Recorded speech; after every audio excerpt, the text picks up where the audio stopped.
Good morning, Beth.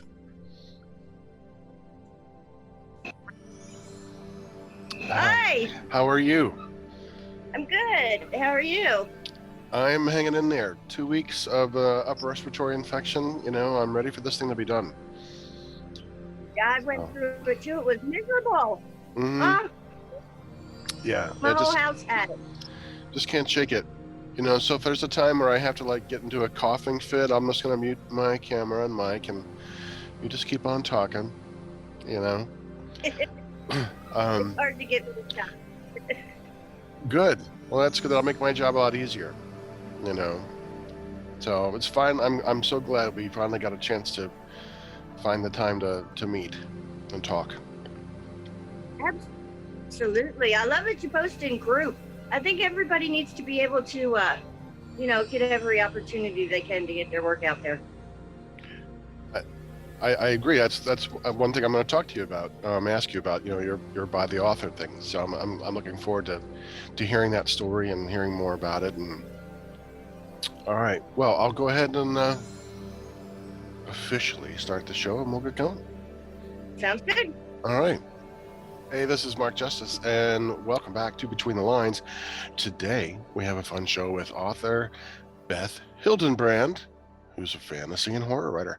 Beth, welcome to the show. Thank you. I'm happy to be here. Good. I'm happy to have you on. It took some miscommunications and wires and crossing things a few times before we finally got together, but I know it's going to be worth it. So even if it's just me, I think we're going to have a good time. So, I'd like to start with something kind of broad, since this is just, not just about writers, but the importance of reading as well, because most of us who are writers grew up reading, and the love of reading, is usually how we become writers. So, who are some of your favorite writers? Ooh. Oh my. Let's see. Well, I started out with historical romances, of course, when I was a teenager. But then I kind of shifted into mysteries. I loved Barbara Michaels, who is also Elizabeth Peters, and then I kind of fell into the whole Dean Koontz and Stephen King and all those good guys. And wow, but I'll tell you what, I love indie authors now. They're just I kind of would hang in my own genre, things I liked, and it's nice with the indie authors because you read to review people's books, and so it's really opening things up for like westerns. I never thought I would read a western. I love to watch them, but didn't think I'd read one, and I'm enjoying all kinds of things. So That's that's great. where I'm at. Yeah, it's nice to read things that you didn't think you would want to read, and find those pleasant surprises in there. You know, being exposed to different types of literature and different genres, I think, is important to knowing about the genre itself, having some experience with that. And you might come away thinking, wow, like Louis L'Amour is a wonderful Western writer. And so I'm not sure what kind of Westerns you have been reading, but well, that's awesome. Yeah, I enjoy it, and the poetry, of course. I love poets. Mhm. So you said you started as a teenager with historical romances. Do you Yeah. Was there a time period that you liked more than another? Uh, wow. No, I kind of, well, my dream when I was a kid was to be an Egyptologist. So I Nice. go way back, way back. All time periods are good for me. hmm Uh, yeah, I think that's why Elizabeth Peters wrote a lot of the Amelia Peabody books about a lady archaeologist back in the 1800s, Okay, and those were a lot. So yeah, I that's the kind of thing I enjoyed. that's interesting. How that book influenced what you want to do, and I think a lot of kids probably growing up might have been influenced by, in the same way, by movies like Raiders of the Lost Ark or Jurassic Park. You know, when I was young, watching horror movies, watching The Mummy, especially the Hammer mummies. that thought of going into Egypt and finding tombs and digging up mummies was really cool and scary because I expected them to come to life and try to kill me.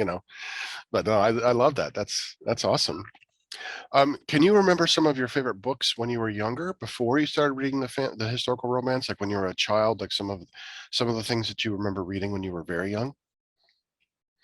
Well, let's see, National Velvet and Black Beauty and oh shoot, all the classics I enjoyed when I was a kid. Hmm. I remember hiding under the blanket with a flashlight reading when I was supposed to be asleep. So yeah, I always enjoyed books. My aunt used to tell a story about how they'd have to scoop the books out of my bed at night to put me in it because it was just covered with books. I Hmm. think that was back to little golden books days, Oh when yeah, you're yeah, small. right. No, I completely get that. One of the best gifts my parents ever gave to me, I was read to from the womb. I could read before I went to kindergarten, and so I'm going to like I'm there at kindergarten, and we're learning our ABCs. I'm like, what the hell? Why aren't they? I mean, why aren't these kids reading? Not knowing how special the gift it was, um, to be able to read at that age. But that started my love for reading and books of all kinds, and you know, some of my most memorable Christmas presents growing up were like packs of books. Yes, Classics, H.G. Wells and Mary Shelley, and all these classic science fiction and horror stuff that I would just voraciously tear into. You know. yes. I even would get horror comics when I was young. Everybody read comic books back then. Nobody does anymore. But they used to have these great horror comics Hmm. back in the day. Oh And yeah, oh God, I loved them. yeah. I love. I read them. They were reprints, but entertaining comics from the '50s. EC Comics. Like Weird Mhm. Tales and Tomb of Horror, Vault of Horror. All these really graphic, violent, horrible comic books from the Yeah. 1950s. Those were just fantastic. Um, and then growing up, I would read like Boris Karloff tales of mystery, or all these like softer horror ghost stories in the '70s. DC and Marvel both did a lot of ghost kind of comic books. And yeah, I couldn't get enough monster books. I mean, I also loved like Morbius, the living vampire, and Man Wolf, the Living Mummy, Tomb of Dracula, all those Marvel comic books. Anything with a monster, I'm there, monster kid. So I totally get that. Yeah, it was fun. It was a fun childhood. I have to thank my mother tremendously. She always had shelves full of books, and she never, whatever you want to read, she never censored my reading. It's good. That's how So you know what you like, and that's how we yeah, we grow. You know. Well, that's awesome. So you write horror, fantasy. You know, not to put a too fine of a point on it, elements of both. Um, how would you define what you write? uh, oosh. But do you remember back in the day they had those fractured fairy tales? They were like little cartoons. Yeah, from Bullwinkle and Rocky. Oh yeah, those are Yeah, brilliant. Yeah. I think of it kind of like fractured Bible tales. I kind of twist the Bible to suit my own needs, which most people do, to be quite honest. Yeah, But that make money. Yeah, and the Bible's pretty twisted as it is. I it mean, we is. got I mean, talking the snakes and Bible. magic trees and daughters raping their father, and getting knocked up, and him claiming, I didn't know I was banging my daughters. Right. Exactly. Yeah, Yeah. I'm drunk. It's okay. Yeah. And No, if you're that drunk that you don't know you're having sex with your daughters, I'm sorry, but the equipment ain't gonna work. I'm sorry. Just that's not gonna happen. But I think all anyway, good is the Bible, actually. Not that the Bible. I mean, okay, I don't mean to sound like the heretic I am, but yes, I think all good fiction starts with the Bible. well, and I because grew up in the yeah. Mennonite church, Hmm. so it was if it's written down, you believe it. Sure. And Yes. they didn't like me saying, "Okay, now explain this. This doesn't make sense to me." Right. And they point you to the So scripture, lean not to your started own understanding. Yeah. Yeah, not supposed to question. I grew up in a very fundamentalist Christian household and Christian church, so same kind of doctrine and dogma. I completely get it. Take the Bible Absolutely. literally, but taking it literally causes all kinds of cognitive dissonance. Boy, And that's took me 40 years to kind of come out of that, where I'm the healthy apostate now, so I get what you mean, man. I get it. So back to so you got the Twisted Bible Tales, which I mean, you had me at Twisted Bible Tales. Um, what makes a good horror or horror fantasy story to you? that there's some kind of you go with the what if, like with Cain, my book, for example. Now, if you look back, okay, God marked Cain. He had to wander forever. Okay, so he's still out there walking around. And if you actually look in the Bible, it will tell you the age of all the lines of bloodlines, and it shows you age of death. They never show any for Cain. Why? Well, maybe because he's still out there wandering around. So if you can pick that little speck of what if and twist it into, hey, maybe, I think that's where you get a good story. The ultimate speculative fiction. Yeah. Right. I mean, that's the basis of where all good science fiction comes from, all good fantasy.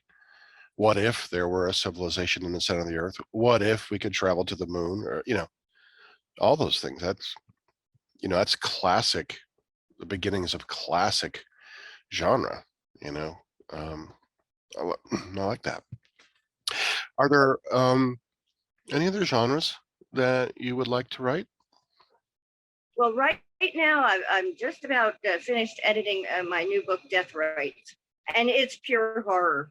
It's about an indie author who what she ends up being tormented by a demon who manages to pick her brain for the horror novel, pick her brain for the stories she's written and use them against her to torment her. And so it's a lot of fun. I'm having a good time with it. Oh. No, I just had to, like I said, I had to take off just for a second. I don't want to be distracting you. For those of you who may not know, I've got a lovely upper respiratory infection, 2 weeks now. So if you see me shutting my camera off, it's just because I don't want you to have to see all the stuff that's coming out of me. So there we go. Other than my normal brilliance, Well, that sounds a lot of fun. Working in horror. What is it about horror that appeals to you as a genre? Well, for me personally, like I said, it was the comics growing up as a kid. My dad, one time, we were at the mall. I was a little kid, and it was Halloween, and they had this coffin outside the Five and Dime store, and I was like, "Oh, I want to see that! I want to see that!" My dad lifted me up to look in the coffin, and a vampire jumped up out at me, scared me to death. And it was like, okay, from that minute on, I had to conquer this fear. And that's what I did. I just started drowning myself in horror until I no longer feared it. And then it just became, a passion, something that I enjoyed. And the more I got into it, the more and yeah, I've got a dark side, or I never would have said, "Hey, Dad, lift me up so I can see that coffin." Sure. No, right. When you're writing horror, how do you know you've written something horrific? Like, do you have a litmus test that you have to pass? Like, oh, well, yeah, this one, okay, this is pretty creepy. I think it's when I freak myself out. and I end up dreaming about it later that night, or it comes to me from a dream. A lot of my stuff is nightmares. Hmm. That I wake up and okay, grab the pen and pencil and write it down quick so you don't forget it by morning. I've just always had bad dreams. I don't sleep good. So I take that, and it's kind of a way to exercise my own demons. And I feel that if I can put the fear I had from that nightmare into the book, then it's a good story. Because if it scares the bejesus out of me, it's going to scare the bejesus out of somebody else. If I do it right, anyway. Right. And that's the thing, we're creating images and feelings with nothing but words, and that's a challenge in and of itself, and I think the more flowery words you put on it, sometimes the more you take away from it. Sometimes just the starkness of the description. Like with Clay, I would rather watch a Vincent Price horror movie than one they have today, because you have to imagine, you have to use your imagination. So if I can get somebody to use their imagination and picture this on their own, then I'm doing it right. Mm-hmm. If I have to put blood, then there's no real kick to it. Yeah, it's like reading Lovecraft in a way. You have to have something. The imagination's far more terrifying than what description a writer can give. There's a couple good modern horror films out there. I'm not sure if you watch modern horror, but I'm going to recommend The Witch. I'm not sure if you've heard of that or seen it. I've seen that. That blew my mind, actually. Yeah, really, really good, really creepy, atmospheric. And there are a few other ones out there. We'll talk more after the show. But yeah, The Witch is really good. The Babadook I thought was very creepy. I didn't sleep for 2 days, and because you never see it, you know what I mean? Right. Yeah. And eventually you see these little shadowy things, and that's very creepy. Yeah. Yes, I love that. So was there a moment or something that made you want to first start writing? Can you remember what it was that flashed in your brain that says, yeah, I love these stories. I think now I want to start writing my own. Oh, well, I've been doing it since I was little. I remember sitting on the front porch and I would just in my head sound out words, when I'm small. And then I'd take them in my mom and say, does this say what I wanted to say? But I think I was in the 5th grade and I wrote a play. Mm-hmm. It's always been there. But finally, my kids were older. And I had Kane in my head for a very long time. And I just, okay, I'm going to do it just for me, just to get it out of my system. This story has been in my head for 10 years. I'm just going to put it down on paper. And then somebody told me, well, you can publish books on Amazon. And I was like, you can do what? Yeah, you can do that. A friend of mine did it. I was like, okay. So I checked this out. And when I first put Kane out, oh, it was a mess. I edited it, everything on my son's high school computer. So it was really raw. But, there's nothing like the sense of accomplishment when you do this. And I got some good reviews from other authors, because I don't know, when I review a book, I don't pick apart the editing. I want a good story. So you have a few little editing blurbs or whatever. Yeah, I'm going to overlook that. If you can tell me a good story, that's a good book to me. So, yeah, that's where I'm at right now. It was just something I needed to do, and I did. That's great. Yeah,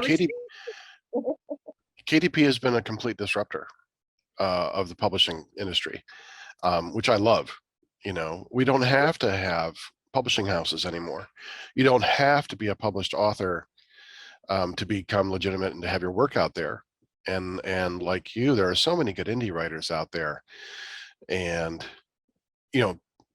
when I did some research for a paper I wrote last year about publishing and indie publishing and KDP, and found out some really I don't know if terrifying is the word, but just surprising facts about publishing.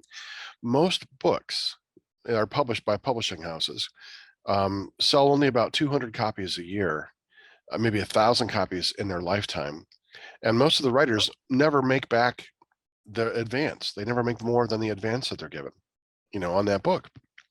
And only the big writers, like the 5%, Stephen King's and those kind of writers, make the money. And so, um, most authors, I mean, there's no really downside to becoming a self-published writer, because you can control your content, you control your cover, you do your own editing, and publishing houses aren't helping you market anymore like they used to.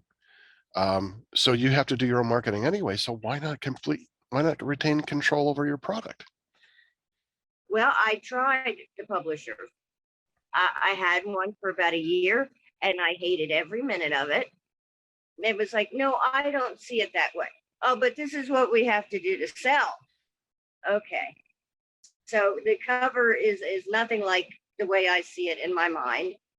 And well, okay, where are we at? What's going on with the book? Oh, well, yada yada yada. Okay, no, I can look on my KDP and find out exactly what's happening with my book when I do it.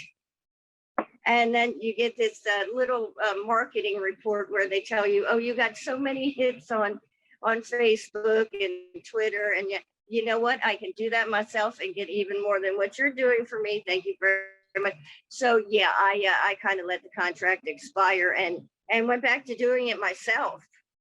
And quite honestly, I enjoy the interaction with other writers, and I enjoy having control over what I'm doing, and being able to go and see exactly what my book is doing, where my ranking is, yeah, what my sales are.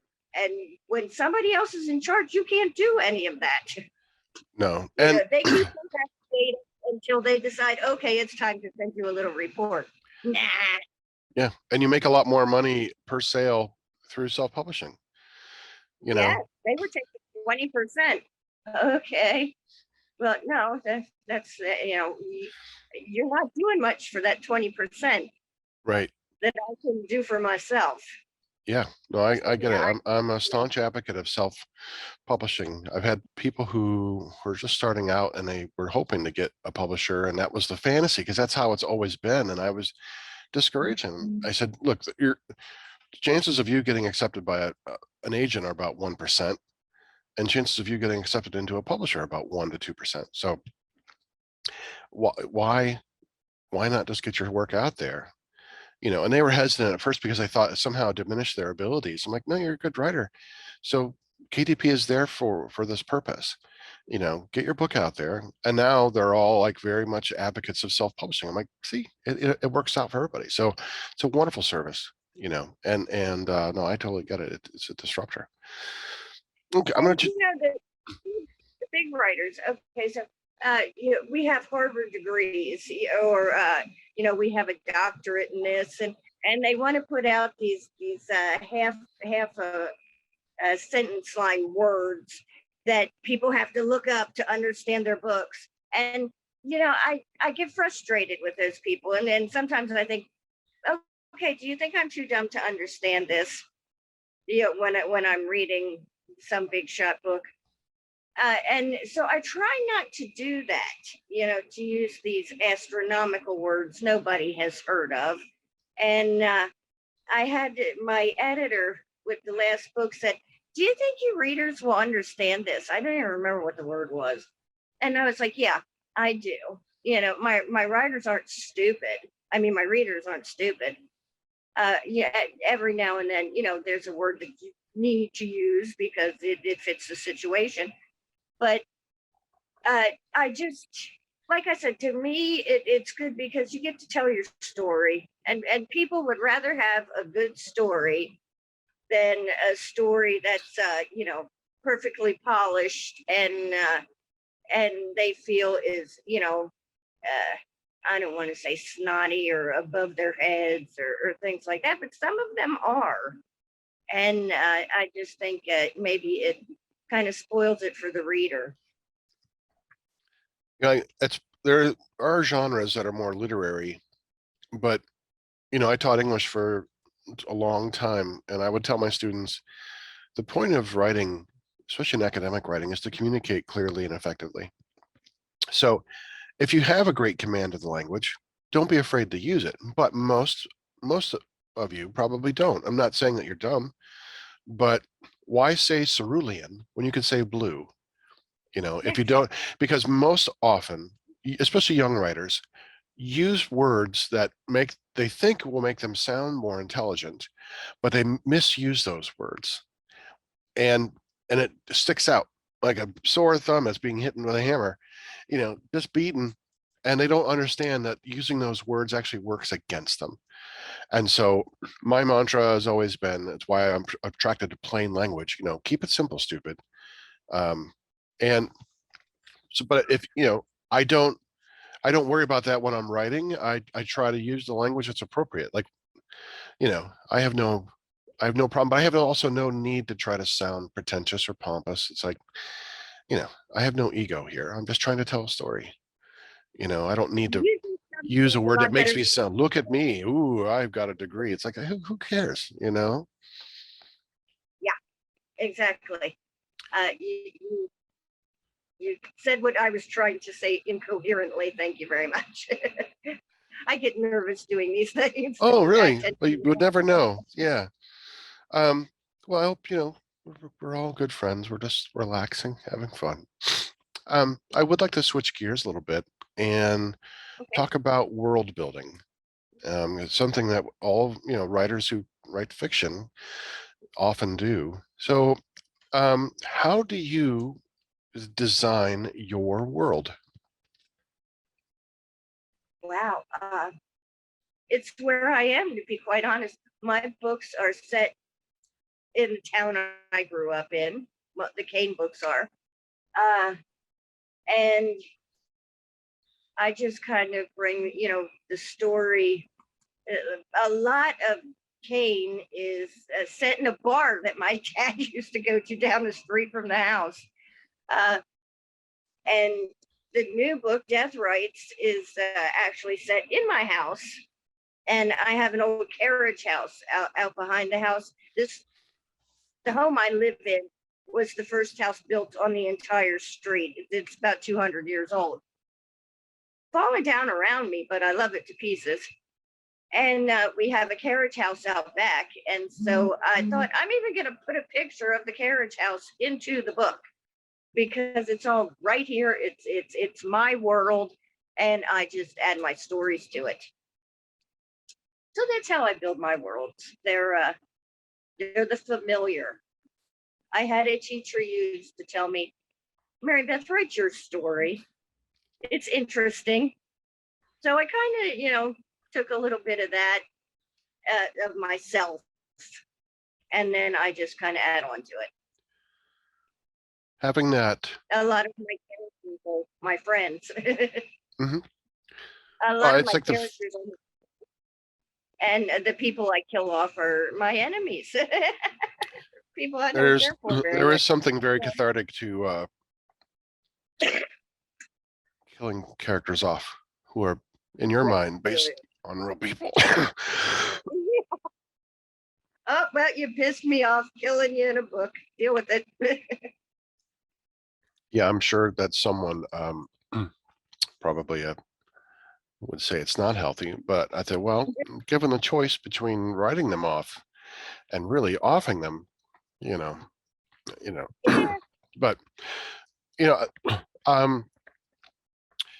you talk, setting your world in reality. That's like the first thing that you're taught in any kind of like writing class, creative writing classes. Write what you know, and having a world setting that is based in what you know and your actual life setting. It allows for you to connect to those places with memories and things like that, that will ground the story into a reality that may be very real for you, but just as real for the readers. My Cozy Mysteries series is set in my old hometown that I grew up in. Names are changed, places are different, but it's my memories of that town and the way it looks and things I like about that town. And a lot of the main characters' memories are mine, you know, and it was just easy to connect my life and talk about as she connects back with her hometown. It was just very easy to ground that. So it makes for a very easy way to write about them, but it also makes it feel very real for the readers because it is real, you know? Well, Kane, uh, Kane calls himself Kane Adamson, which is Kane Adams' son, obviously. And the town I grew up in is Adamstown. So that kind of, clicked right in there. And Hmm. Adamstown is actually like the antique capital of the world. So I don't know if you ever heard long ago when the guy found the Declaration of Independence behind a picture in his attic. And yeah, it Okay. was right here. So, he's an antique Kane and he lives in, with the antique town and Adamstown. And it all kind of gelled together really well too, to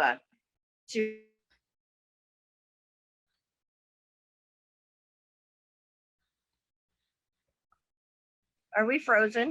Oh, You were okay. frozen there for a minute. Yeah, you were talking about it all gels into something and then it just literally gelled. It froze up. So yeah, it went really well. It did the story well. Yeah, that's nice. That's good. Where is Adamtown? What state are we in? Pennsylvania. Okay, nice. Yeah, it's good to have those real settings with a little bit of tweaks, you know.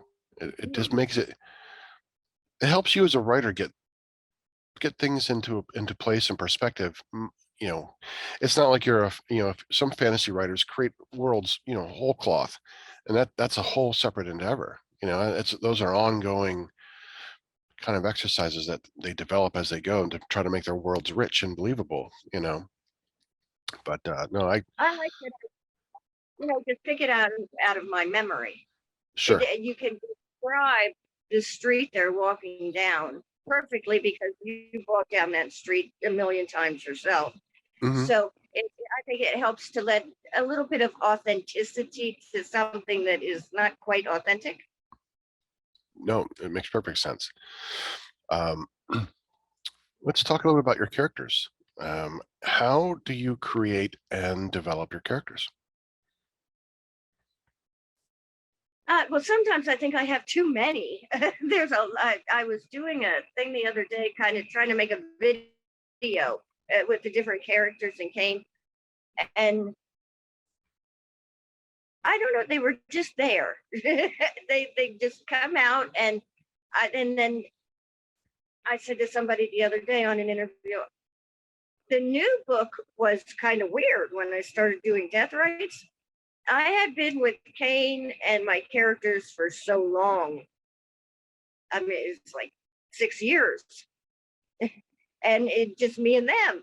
And when I had new characters, it was almost like trying to get to know somebody, trying to get attached to strangers.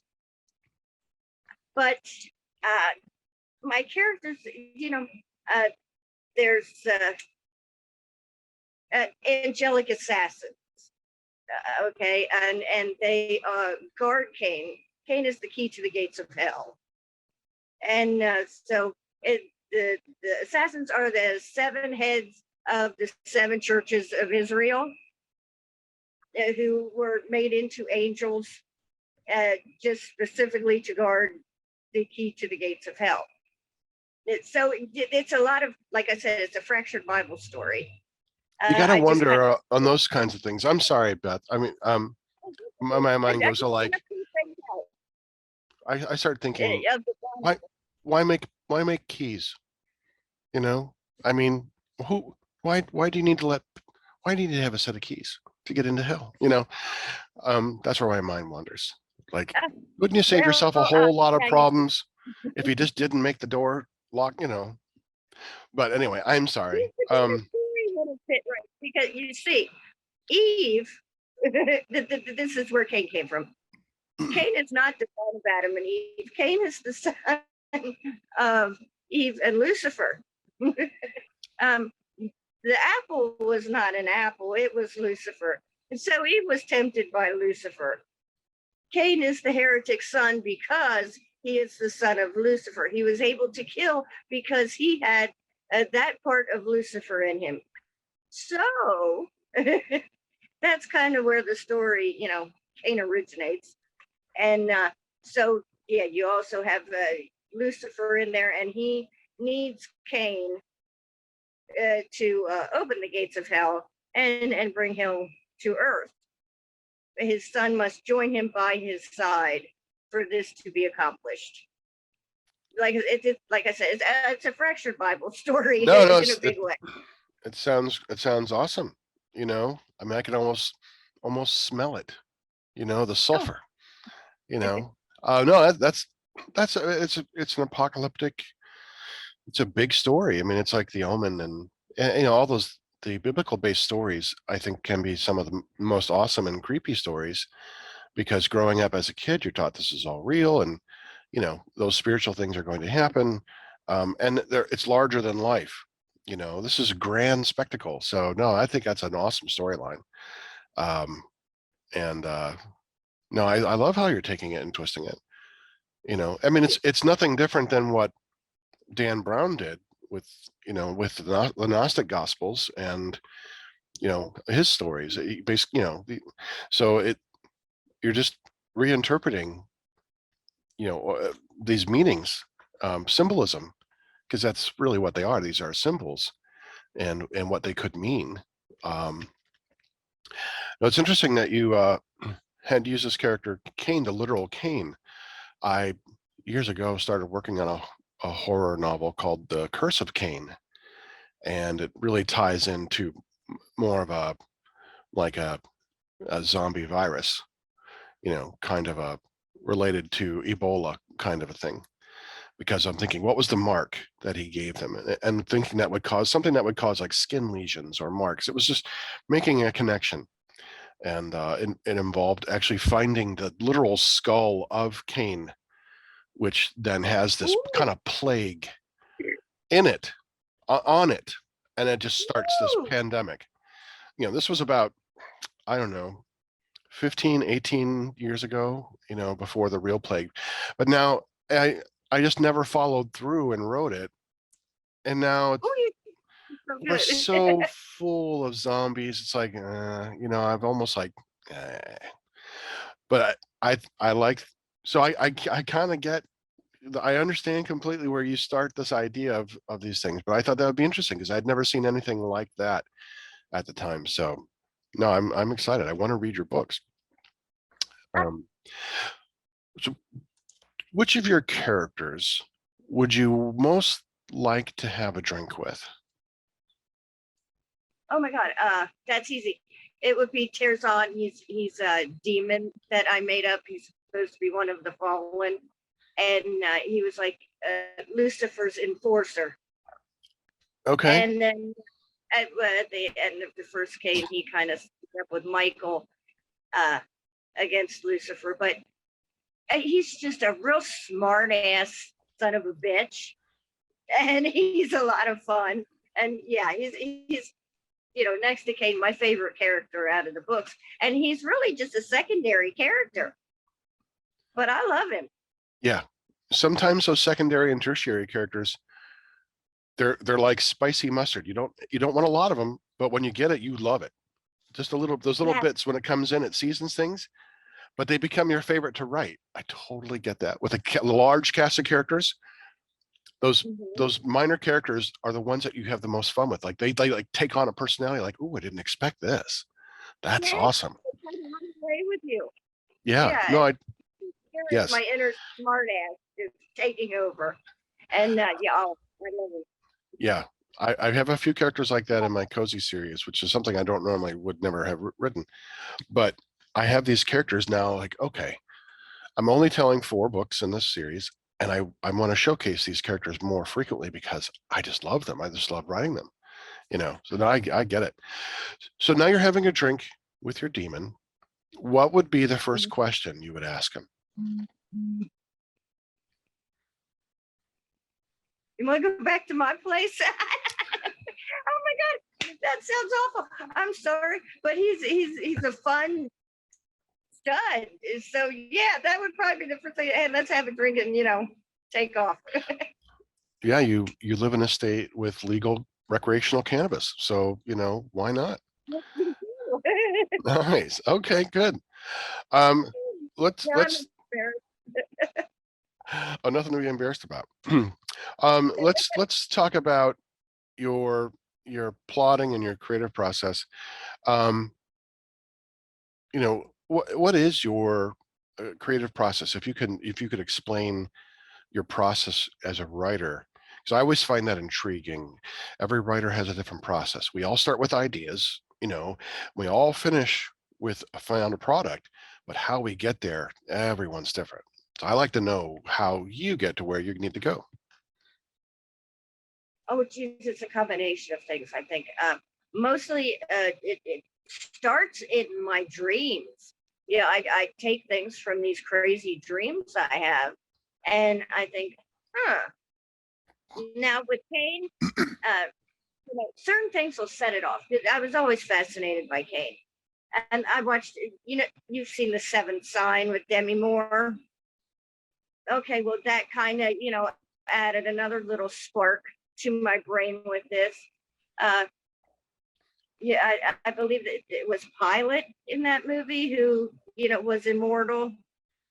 And okay, well, this sent me back to Kane, and but so that kind of got it started. And then I loved those prophecy movies, the Christopher Walken prophecy movie, and just the whole Bible lore.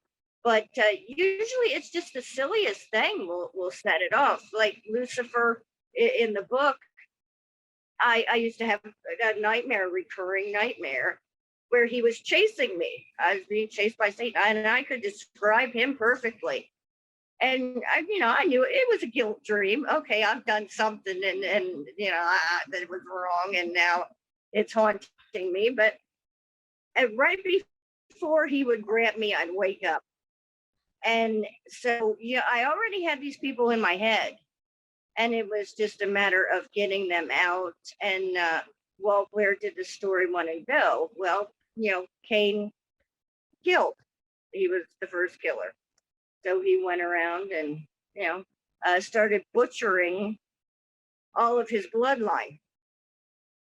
So for generations, he killed off his own bloodline so that the curse would not continue. And then, yeah, when he comes across his however many great grandson, uh, Magnus, which I make fun of that name the whole way through the book, but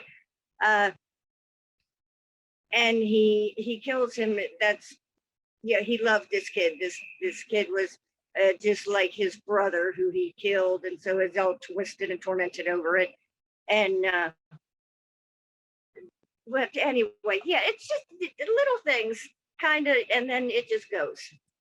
That's my process. I just kind of add here and there, depending on where the story takes me. Like I said, with the characters, sometimes somebody I didn't think is anything ends up being something, and we just go on from there. But generally, it just is something that sparks in my head during a dream or a nightmare or whatever, and I use it. Okay. And It kind of segues into my next question. I was going to ask about your organization. Are you a pantser or plotter? And it sounds like you're a pantser. absolutely, definitely. My new book started out, I wanted to do a murder mystery where indie authors were being killed off. And this one indie author who goes on Facebook starts noticing people disappearing, the other authors. But then I had this nightmare and I started writing it down, and the book went somewhere else completely. And now it's a horror story instead of a murder mystery. Interesting. So I don't know where I'll end up. That's interesting. As a plotter, pants, being a pantser would drive me crazy. But I've heard the same thing from pantsers. I couldn't plot ahead because it would ruin it for me. So I think that's what I find most fascinating and what I love doing the show most is, other than meeting other writers and talking about writing, is how different everyone is in approaching. And it really falls into the two camps, plotters and pantsers, and a lot of the writers I do interview are pantsers, and they all say, like, I don't know where it's going to go. I want to know how it's going to end too. And part of my anxiety starts, like, just racing through me, like, how could you not know how it's going to end so that you could leave breadcrumbs to point to the end? And I think that part of my process was informed by, to use the word informed, by my years in academia, as a student and as an instructor, teaching my students how to write organized, developed, logical academic writing, which has to have structure. So I've just internalized that over decades of work in academia, and that's the way I use it. I've always been a plotter. I would get ideas. I'm a lister. I brainstorm, get ideas, then I kind of develop them and shape them and organize them, and then I draft, because there's still plenty of room for me when I'm drafting, because just because I have, my current workbook has a 26-page outline, but that doesn't mean it's not going to cover everything. You still have to get from point A to point B to point C by laying sentences, and there's still plenty of opportunity to where invention meets intention, meets imagination, meets discovery, but I have to know where I'm going. So, because I'm pushing towards something. But no, that's fascinating. I love how you started off with one genre and ended up with another. That's fantastic. You know, do you Yeah, ever? I'm am I now multi-genre? Because I do the dark fantasy, the horror, the poetry. I just love stories, So who knows where I'll go next? We'll have to see. I love that. I love that. Um, so what part of the writing process do you like the most? The actual process of writing, from the whole 9 yards. Uh, I think when I have it in my head and I figured out, okay, this is where we're at, and this is where we're going, and this is how we'll end, and I can just sit and write, and then I can go back and read it and be like, oh, that's so cool, or no, that sucks. Yeah, you just get to go back and forth with yourself. But I really enjoy when I can just go and go and go, and then I come to, like, right now I'm at the very end of the story. I love the ending because you never know what's going to happen. I mean, but as you're writing it, you surprise yourself. It's like, oh my God, this just happened. What if? And here's the what if again. And you just kind of take off with it. And it never ends up exactly where you think it will. I think the surprise is the best part for me, to see where it goes, what kind of life it takes on. That's interesting. Because some of my books, like I have,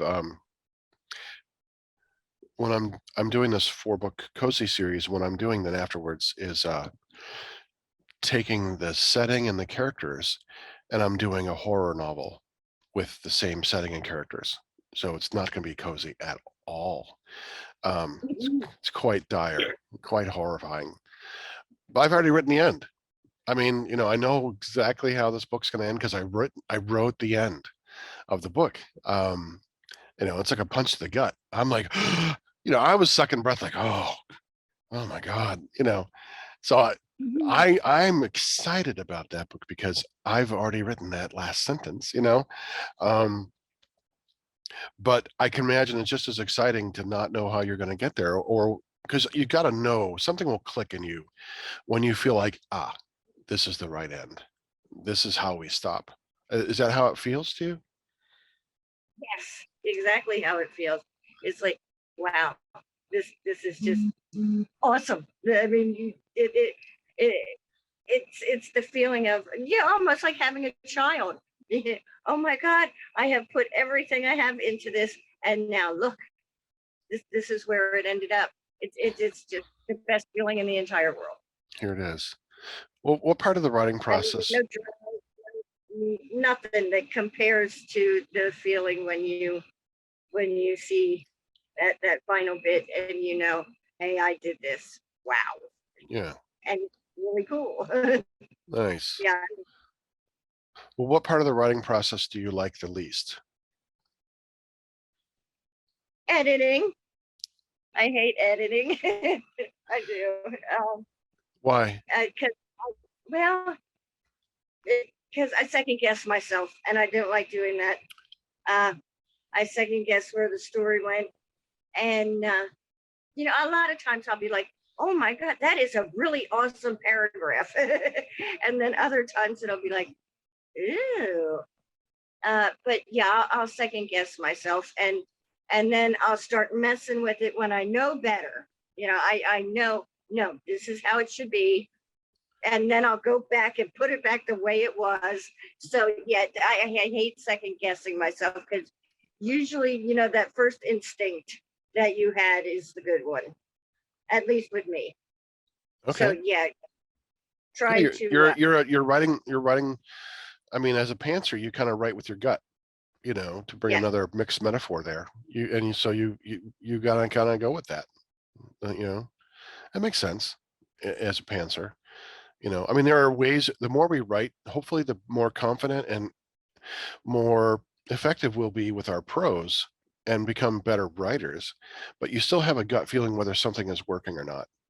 You know. yes. Yeah, I totally get that. Um, when did you first come to realize what your writer voice was? A voice is for people who may not know the term voice means the way a writer says something. Because the way I write is going to be my writer voice is different than yours, different than everybody else's. So when did you begin realizing what your voice was? I think I didn't realize really till after the first book. And I had people tell me, you write just like you sound. I mean, you know, you tell your story just like you, uh, it, well, you know, my own little inflections and my own little, like I used to always say, Bell Walmart instead of Walmart. And I'll do that kind of thing in my book. And people seem to enjoy it. So, okay, you know, but yeah, I think it was after that. And then I realized, well, you know what? Yeah, writing as me, I should just be me because I am putting myself in this book. Uh, it is a big part of me. Well, just go with it. You know, don't try and sound like, yeah, I don't know, Nora Roberts or J.R. Ward or whoever. Just, you know, be Beth. So yeah, I think it was after Kane that I really discovered that. Mhm. Yeah, and if you're writing exactly what it is that you want to write, it's going to feel a lot more comfortable, you know. Yes, And and when you're more comfortable, it comes off better in the book. I agree. Right. My second book is my favorite book so far because it was the first time where I was completely 100% me on the page. And my first book was the cozy. It's normally a genre I wouldn't write in, but I was being respectful of the genre and the conventions. But there's no murder, there's no blood, there's no swearing. But my second book more than makes up for that. And I use all the words, all the bad ones that my mom doesn't want to hear. Um, but it as a writing exercise, I felt completely free.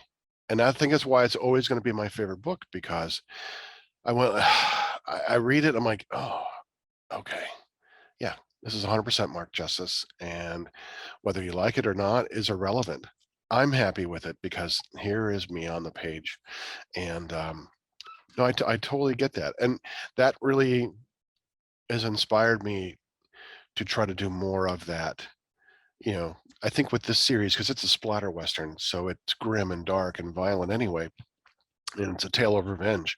Nothing better in this world. So it just lended itself to all those things come together. And I know this is how my horror book's going to be, the one I told you about. It's going to be completely 100% unfettered id on the page, just scraping down the darkest recesses of my horrible, vile imagination and vomiting it up on the page in the most beautifully horrific ways I can imagine, you know? And, that, yeah, so I'm really excited about that book. It's a few down the road. I got to finish this cozy series, because I'm creating more characters in the cozy series every book, so I have more people to kill off in the horror book. So, because everybody dies. Spoiler alert: the whole fucking town is just everyone dies. People are saying, you can't do that. You can't kill these characters off. People love them. I'm like, I can. Watch me. Read it. You are going to be horrified at how I kill some of these characters. Um, it's fun. Okay. I got much more violent in Heretic Faith than I did with Cain. Uh, yeah, Cain, but it was violent, but more as in fight scenes violent. Whereas with Faith, there's violence through the whole book. It I don't know. It's the most romantic, horrifying thing ever. Uh, it's got all the love and anguish and blah blah, but yeah, it also has a guy having his penis ripped off by hand in a graveyard. So yeah, it's much more violent and bloody than Cain was, but I had a lot of fun doing it. Um, yeah, I mean, if you're going to go there, yeah, and there is something wonderful. That's why like Stephen King talks about horror films and he equates them with like sick jokes, and they both have a dirty job to do. And that's appeal to the worst in us, because we all have these anti-civilized feelings just beneath the thin veneer of civilization on top. But horror films and horror books and all these things appeal to, because they allow us to vent those bad feelings in a safe way, so we're not acting upon them like some of the more horrible people in our society. So if I can get it out on a page, you know, um, it's still, there are times where I'm even aware, because nothing offends me. There were times, there's one scene in particular in Gage Black, my splatter western, where I knew like, oh man, okay, this is dark. I mean, this is really, really awful. I've never written anything this bad or dark before. Let's go. And it was just like, I felt so good writing it, even though I knew like, oh, you're never coming back from this. I'm like, yeah, I'm okay with that. You know, so I had to caution my wife. She couldn't read the whole book. She stopped about a third of the way through. She goes, I just can't get the images out of my head. So I'm like, well, God damn it, I want you to read it. But I appreciated the fact that it was so, I guess it was too graphic for her. But I even told her, I said, look, from page 112 to 127, don't read. Do not read this section. So I know I get that. You go to those places. The Adam has come back to get revenge on Cain for killing his son, and he thinks he's on a holy mission. He's like this fire and brimstone coming to get all the fornicators and the sinners and so on. And the graveyard scene has been done over and over and over. How many people can you kill in a graveyard? Yeah, they were having sex in a graveyard. Let's kill them. So I said to myself, what is something that has not been done? So I'm not going to give everything away, but I had to come up with something that would be a huge sin and a great way to for Adam to kill these people in the graveyard that has not been done before. And I think I pulled it off. I'm not going to give it away because this is probably one of the best scenes I've ever written. but So we got to do a it was book fun. swap right now, right? I mean, I'm going to give you Gage Black. I would definitely want a copy of that. So we can both read those parts. Like, you're going to go to page 112, like, okay, what the hell did Mark do? Right. I get it. No, no, no. Please read That's, stuff. yeah, I'll just dug you, I'll highlight it for you. No, no, no. I love that. I mean, I love that you recognize here's something that I've never seen before that's going to be really dark. I'm going to push that envelope and boundary in my way. And then you realize when you've pulled it off, like, I think I did it. I think I've done something I've never seen before. And then you're happy, you're proud of it. Yes, Yeah, that's what I want to do. I mean, Adam, kind of gets flung into this graveyard and digs himself out, and then comes upon this.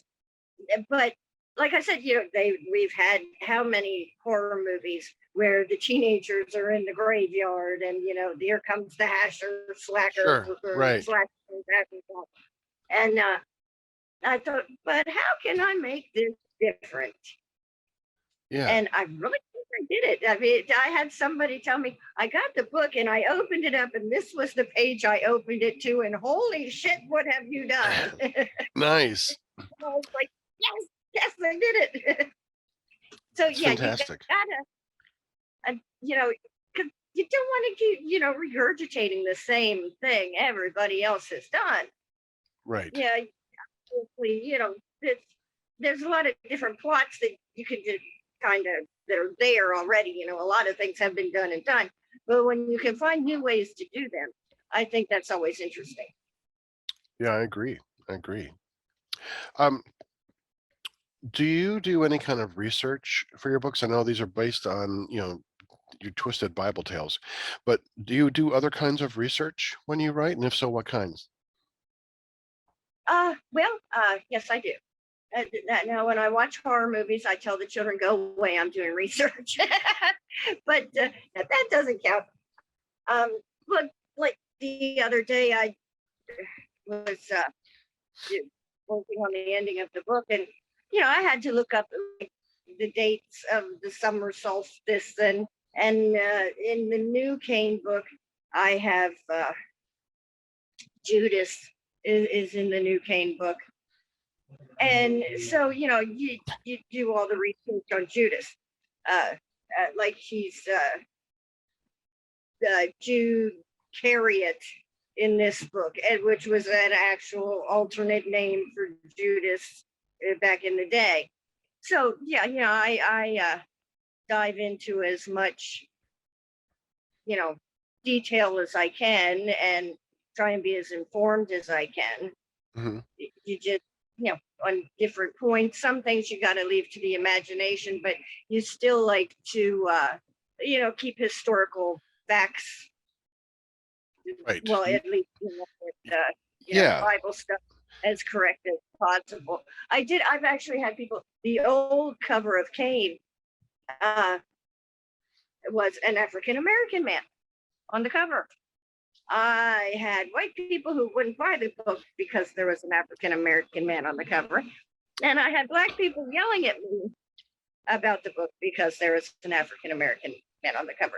So I was using black people to sell the book, Oh, and I was like, look, people, I was just trying to keep it historically correct. right. The Tigris and the If you Euphrates, where do want they to, meet?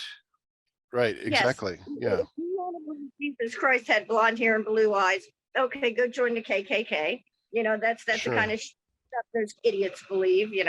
Oh, we believe in Jesus, but we hate Jews. Well, no, no, no, no, no. It doesn't work that way. So yeah, I do try and keep some kind of historical accuracy Yeah. to my characters and to the stories.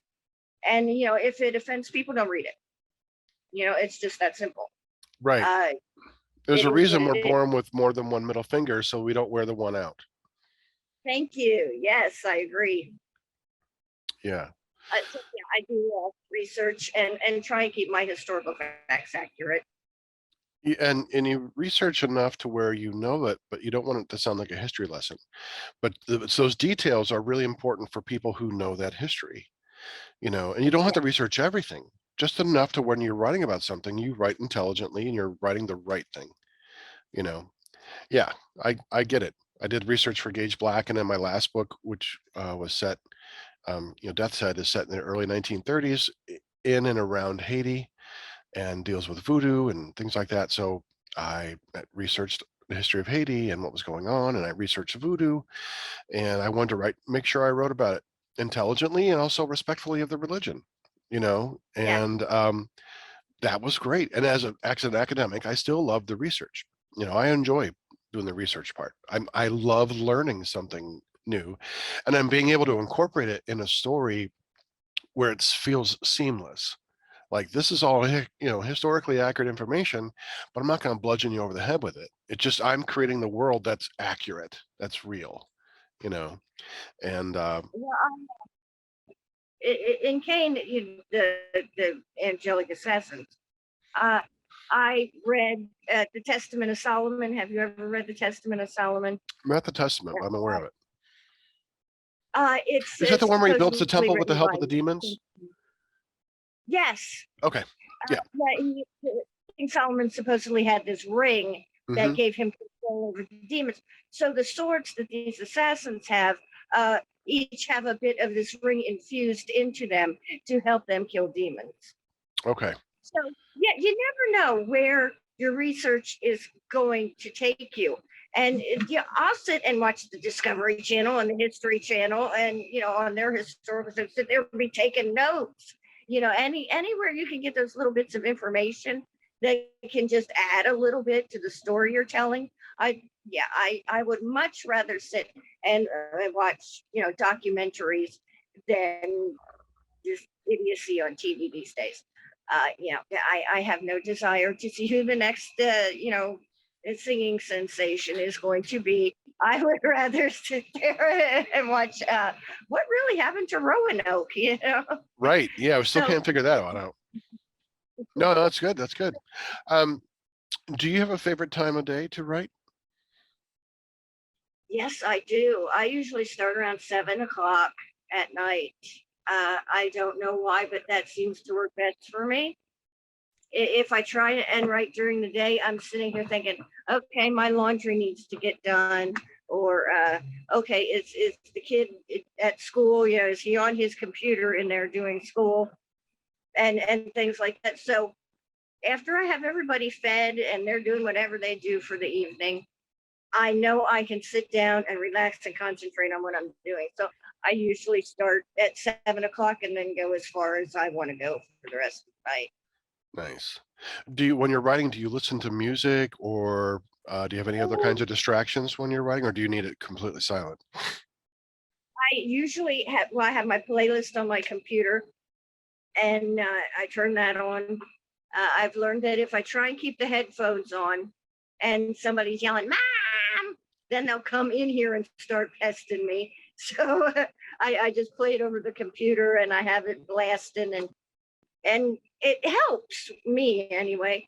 If I'm writing and I just kind of, okay, need to stop and think a minute, and then I'll just start getting into the song, and it'll chill me out for a minute and get my head straight, and then I'll go back and pick up where I was.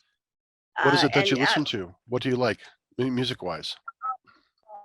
I'm a metalhead. Motley Crue and Avenged Sevenfold, and yeah, oh my goodness, yeah, I like the '80s hair bands, obviously. Well, not the W bands; they were terrible, but the good guys. And as far as I love the Pretty Reckless and things like that. I kind of tailor my playlists to whatever I'm writing, whatever the feel is that I'm writing. I have a playlist for each book. Okay. Yeah, So, yeah. music really can help you get in a nice mindset. It can really help, and put you somewhere. Like, I always have a playlist, a writing list. I can't have music with words, singing. It's got to just be music, and a lot of 30s, big, swing. And I love Lionel Hampton. He's a vibraphone player. It's kind of light and bouncy. But when I was writing Death's Head, I had a big 5-hour loop track of traditional Haitian and African voodoo music, drums and chants and things like that, that I would put on. And I really would like get into the feeling and the rhythms of the voodoo drums, and uh, allowed me to kind of get into this space. So no, I totally understand the importance of music as a distraction. You know, it's helpful to kind of put you into a different mindset to help you write. Oh, definitely. Yeah. Tell me how you felt seeing your book in print for the first time. Oh, wow. There's like no greater thing. I think I cried. Tears of joy. It was overwhelming because it was something. It was the big dream. Some kids dreamed about being a rock star. I dreamed about being a writer. So when you think, you know, as you're growing up, that this is just something that's never going to happen. It's just going to be a dream you always have. And like I said, I was 50 when I published Game, and it was like after so many years, my oldest son was 30. You don't think that you're going to realize his dreams. You think, okay, I have spent my life as a wife and a mother, and that's what my life is now. And having that, it was just like, no, that's not all it has to be. You can have this. So it was very overwhelming for me to do that. And even now, when I order my author copies of a new book, I'll just sit there and stare at them and think, wow, I did this. Hmm. So I'm just grateful for every little bit of it. I can't say enough about you know it, I'm grateful that I am living the dream. Right. Everything I ever dreamed right there in front of me. I am truly grateful. That's wonderful. Have you ever read your own work a year or more after you published it? Oh And yeah. and what was that experience like for you to go back and reread a book of yours that you had written several years before? I think I was kind of like, wow, this is good. Because even now, I think, you don't get anesthetized to it, but you talk about it so much to other people, and you do the advertising and the promos and all that, and you know it becomes everyday ordinary in a way. And then when you go back and read what you have done, it's like, oh wow, this hey, maybe I do deserve a couple of those good reviews because this is really kind of awesome. So yeah, it still kind of blows me away. Hmm. Yeah, I because you've read it so many times, by the time you publish it, you kind of let it go in the world, and then you move on to the next project. You're just creating. And when I started writing the second book of the Cozy series, it had been a couple of years because I'd written 3 books in between, and I had to go back and reread the first book because I had just forgotten everything about it. And I was dreading it a little bit because I thought, oh, I was waiting for the cringe moment, like, oh God, this is gonna be so horrible. Um, and it wasn't that bad. I was really surprised. There were a few moments that were a little saccharine because it's a Hallmark cozy. It's very sweet, literally. Um, but I was more surprised at like not remembering things that I'd written. Like I knew I wrote this book, but I don't remember writing this book. Like, oh, that's pretty good. Look at you go, Yes. Mark, you magnificent son of a bitch. You know, um, it was pleasantly surprising in a way, like because like I just had no recollection. Like it actually it actually felt like a story. It felt like a book. Characters like, oh, I don't remember this at all. That was what was amazing. Like I was enjoying it as a reader because I was just like, I Yeah. knew I knew what was going to happen, but I didn't know all the details. It's like I know I'm going to get to the end, but getting there was still an enjoying experience. I'm like, oh, well, this is pretty strange. It was pretty wonderful. Yeah, every now and then I'll go back to find a blurb out of the book, to use in a promo or something. And it'd be like, oh wow, that's really cool. I can't believe I did that. But yeah, I'll tell you what, it's kind of like being published all over again. Look what I did. Yeah, it's a little surreal. And I mean, it's one thing when people tell you that they like your book. It's another thing altogether when people you don't know buy it and review it on Amazon or something. That still blows my mind that I get reviews from people, who are still buying my stuff. I'm like, oh, okay, it's I sometimes, it's just very humbling in a way that, okay, well, that's really nice. I mean, I'm grateful for every person who reads it, who spends their hard-earned money to buy it and then take the time to review it. It's just so no, that's interesting. That's good. Time somebody recognized me. I was sitting out somewhere, with a group of friends, and this guy says to me, "Did you write Kane?" And I just sat there, and I'm thinking, Kane. Oh my God! Yeah, that was me. It just kind of smacks you in the face because you don't think, you know. To me, I'm goofy little Mary Beth from Adamstown. I'm still just this little shy little mouse, who doesn't say much and sits at home and reads and writes. And having people recognize you is totally bizarre. I mean, absolutely weird for me. So when I see something or somebody puts up a review and it's a really good review, and sometimes it's just like who did that? It wasn't me. I'm just goofy little Mary Beth. Where did this come from? So yeah, it's pretty awesome. But I still, like I said, I just like to tell stories. And if people enjoy them, that's the bottom line right there. I'd like to tell stories, and I would like people to enjoy them. And if they do, I'm grateful. It's great. It's great. Do you ever do any book shows, like, or places where you sell your books in person at all? No, I haven't. I think you would do With really well. You have such an engaging personality. I think people would gravitate toward that, and yeah, I, um, I'm not sure, I haven't done one for a while because, the plague's all around us, but there's a two women who they do like craft shows and things like that. And they have this whole circuit in the area, like 50 weeks a year or something.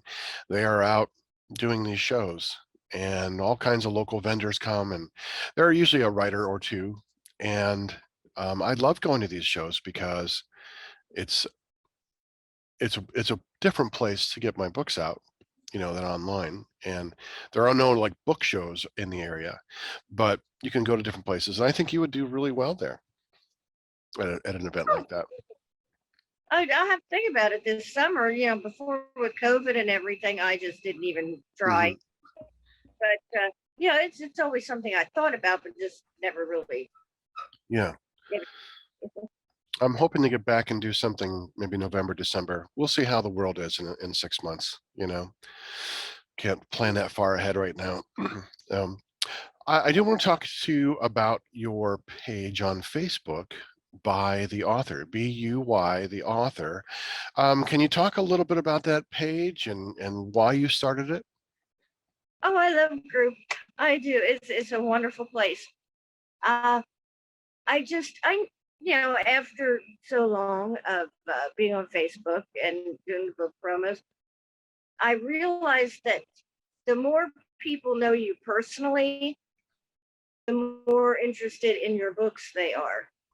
And I wanted a place where people could, like when we have the author spotlight, which I need to put up another post about that soon. Anybody who's interested, uh, I do it for a few hours, and you can pop in and out. But I always make people put up. Well, I request. I don't make anybody do anything. I request that they put up a photo and a bio, so that people can get to know them. I think the more they know you personally, and the more you engage, obviously, the more interested they are in reading your books. And group has just been so tremendous. I mean, everybody just supports each other and is welcoming. There's no drama. I love it. I've seen a lot of groups where uh, advertisers and these little scam artists and things just take over the group, and it's policed very well. But we really, I think, maybe 2 or 3 people have had to be blocked in the year that we've had it, and that's it. It's just a bunch of really great people, and I see a lot of good books, and then I get to share them.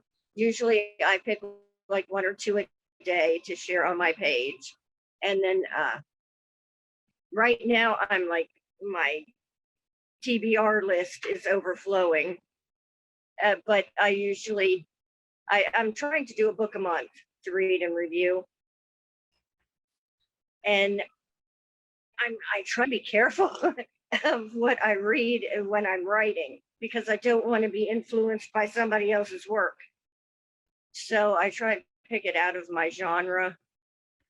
But I do try and read and review a book a month, and I usually, it's somebody from group, and it's a very good group, and I'm proud of it. I think it's done really well, and I also like your show, and then there's another lady I know who does live reads, and I like to promote those kind of things in group too, so that authors can get their work out there. Yeah, I've been involved only maybe 6 weeks or something, and I've seen probably 100 people join in those 6 weeks. I mean, it's people like every day coming in, multiple people. So it's growing leaps and bounds. So yeah, it's wonderful. I found to be particularly supportive as well, as the group. I'm also on Instagram. There are a lot of writers on Instagram, and that's a very supportive network as well. So, And but yeah. I've started doing more on there than I used to in the last few weeks. I've met a lot of nice people. Hmm. Yeah, I'm on other writer groups on Facebook that they don't do a whole lot, and honestly, sometimes I just don't have the time to engage, and there's just so much else to do. But I do like your mission. I do like, because that's kind of a reason why I'm doing this show, is providing another way to let people shine, and not only have a good conversation, but allowing them to say, here's who I am and here's what I write, and because I believe there's room on top of the hill for everybody. There's no competition here. Everyone has room to plant their flag and see who salutes it. And why not? I'm not competing with you. I just want to write my stuff and hope that someone enjoys it. Well, I think indie authors are a very supportive community. They really are. You always have your assholes, pardon my mouth, but you do. And I've had, 1 or 2 it come at me. One guy decided to tell me that I was, I don't how did you put it, just a silly little pink-haired woman or some such. And I ended up saying, I've had worse insult from my mama. Give me some more. So you can't let people intimidate you, people like that. But uh, the community has just welcomed me from day one. I had no idea what I was doing. I mean, when I started Facebook, my aunt had published a book called The Shoebox Effect, and it was basically a story of her giving her daughter up for adoption. So she said, you need to be on Facebook. When I first got published, because I was like, I don't do Facebook. What's that? And she said, look for your genre and join groups and get to know people. And I started doing this, and I remember when I just gushed over this man's poetry. I thought it was wonderful, and I'm just going on and on about it. As a matter of fact, that one poem that I was gushing over, I put up every year on the anniversary of the day I lost my father, which nobody knows, but now they do. I never say why I'm posting it. It's just, for me personally, it makes me feel better. But turned out that this man I'm gushing over, well, his poetry anyway, was a best-selling indie author, and I had been talking to him for a while. I had no idea, and then I felt like such a dope. Like, oh my God, here's dumb me talking to this best-selling author, and well, now he is the other administrator in my group. So you just you, nobody. There's not a lot of judgment. There's no judgment, and well, it's just a wonderful community, and that's about all I can say. People are good to each other, and the ones that aren't, you just tell them to go away. I find the support as well, and I think you get back what you bring to it, and there's, I don't know, I think that ego comes in out of a sense of fear,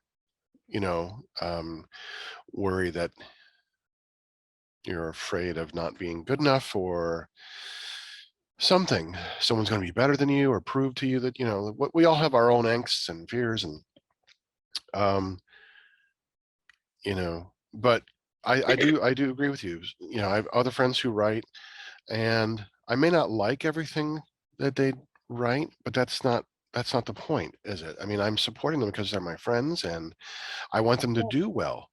My own personal tastes are irrelevant, and I just want to see them achieve as much success as they're able to, and anything I can do to help, whether it's through helping edit it, or just feedback, or if they want a blurb, or just to encourage and cheer them on, like, I'm happy to do that, because first and foremost, they're my friends, and and again, there's no competition. There are infinite number of slots for books out there, or anything that you want to do creatively. There's just no competition. So no, I like your page, and I think it's good. I'm glad that it's growing, and so yeah, there's quite a lot of people. There's a lot more people on there that I need to get to know, that were on there before. The last 50 or so. It's like I have no idea who these people are, what they write. Um, Maybe it's something, have you ever thought about making like a database, like a list of everyone in the group, and like, here's who they are and what they write, kind of thing? No, but that's a good idea. Thank you very much. I don't know when I'd have time, but Well, everyone could submit it, and then you could basically just kind of copy and paste into a Word document or something, or Excel sheet, and then we have like a directory. well, the other day I was shocked. We had our 1 year anniversary, and I didn't even realize it. It came up in my memories on Facebook, and I was like, "Oh my God, it has not been a year." And so, to celebrate the anniversary, for 24 hours, I shared everybody's books. Anybody who would post their book, I shared it on my page, and I shared it in other groups, and I shared it on Instagram and the Twitter, and I just put everybody's stuff out there. And I was happy to see so many people that posted their books, because those are the people that are engaging the most. And I know there's maybe like 50 or 60 people that engage a lot out of almost 1,000. Yeah, So I it's would like grown. to see other people get involved and use the opportunity. So that's why I said about once a month I will put up a thing about the spotlight. Anybody who wants to be on the spotlight, or do a live read, or anything you want to do to show yourself off, and be my guest. That's what it's there for. Nobody is going to criticize. Nobody's going to say, oh, well, you don't be showing off. No, I want you to show off. That's what this is for. I would like to do one of the live reads myself, but I'm afraid I'll get all tongue-tied, so I haven't done it yet. You could do a live read, but you could record yourself ahead of time and then just play the video. No one's going to know any different. What I was thinking because I know me, I'll get all, but yeah, it's a great thing, and I just want to see people take advantage of it. And I have had people say, "Well, how much does it cost?" No, no, no, no, honey, this doesn't cost anything. This is just for you, you know, uh, to help yourself. So I generally try and put that when I say, "Hey, author spotlight, if you want to join it, there's no price for this. This is just for you." Because you know, I guess newer writers, like I said, I was an idiot. I didn't understand any of this. I was a total babe in the woods. It took me a long time to start weeding people out of the friends list too. You just accept every friend request, and then it's like you suddenly are getting some really interesting things on your messenger, and it's like, okay, you need to go by now. How do I get rid of this? So it's a whole learning experience. Right. And yeah, I'm a little jaded at this point on some things, but yeah, it's a good way to interact with other like-minded people. You don't realize how many people out there you have so much in common with as far as writing, until you're on Facebook and you start to interact with them, and you feel not so because a lot of writers are introverts. You don't feel quite so alone in the world anymore, and you have people to kind of you know say, "Hey, you got this, you can do this." And I see people,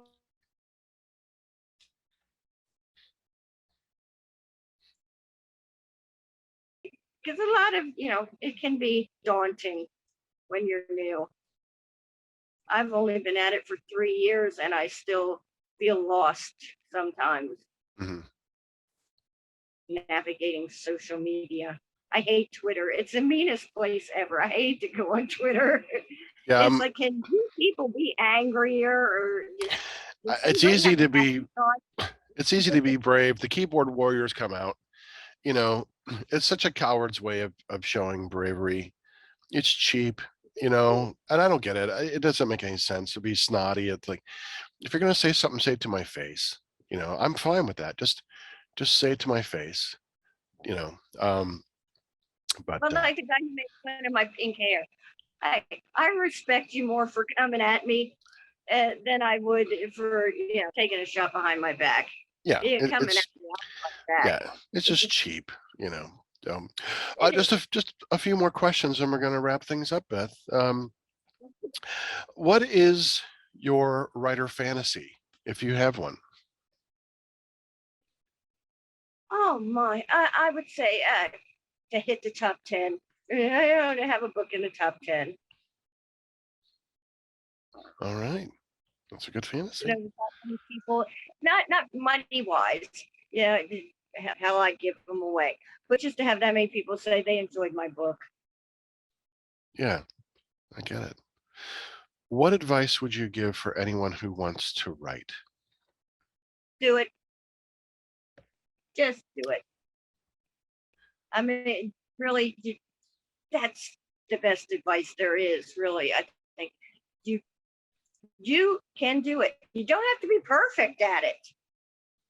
Just tell a good story. I think a lot of people get intimidated who've never written anything, Hmm. and they think that they have to have some kind of formal training. I mean, there is something to story craft and things like that, but uh, you don't have to have a degree in writing to be able to tell a good story. Um, and I think if you just start, like I said, as cliche as it sounds, you write what you know. You start with the people around you, the places around you. Start with something short, short fiction, writing down memories you had of childhood, or inventing something like you do. You take a memory and you kind of turn it into a story. You don't have to start off with a novel, and you know, Readers make the best writers, I think. yeah. You And the learn so much just by reading. right, it's inextricable. Something you realize is penetrating things that you aren't even aware of. Just the style and syntax and I don't know, putting together a paragraph or writing dialogue. You pick so much up from reading books that you don't even realize what's soaking in. So Yes. reading, I always have a book somewhere. If I'm sitting down eating, I'm reading. It's just how it is. Read everything. Right. As much Yeah. as you can. No, I agree. I wholly agree on that. And lastly, Beth, where can we find your books? Amazon. I'm on Amazon. I don't do anywhere else anymore. I tried, but I wouldn't pay as much attention to where they were on other sites. Amazon seems to be the best. So yes, you can find my links on my Facebook page, and or look me up. You Google me, and it'll tell you where to get them. Yeah. And on Facebook, it's by the author, BUY, the author on Facebook.